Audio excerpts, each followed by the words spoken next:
Even if you haven't heard his music, you've heard his message. The revolution will not be televised was him calling out injustice. But now, in the era of social media, we must ask, should the revolution be televised? This is 2 Minute Black History, what you didn't learn in school.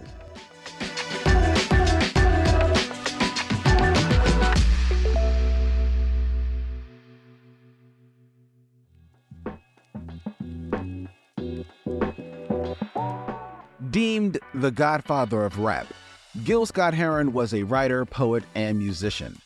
His work fused jazz, poetry, rap, and passionate protest. Scott Heron was ahead of his time when he wrote, "The revolution will not be televised." The line publicly called out television and media networks for not broadcasting news reflecting the protests happening in the streets, and is still relevant today.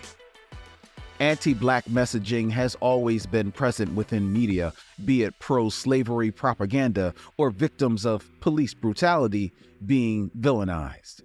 Media works to expose information, which is why elements of our history, like the Underground Railroad, depended on secrecy.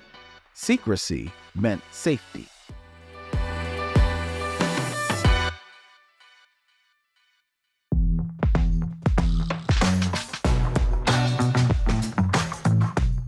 The news is so overrun with propaganda and fake news that only 11% of Americans trust television news. Many look to other media or influencers to stay informed, with roughly 23% of social media users having recently changed their political views due to information learned from social media. We must be careful about which sources we listen to, however.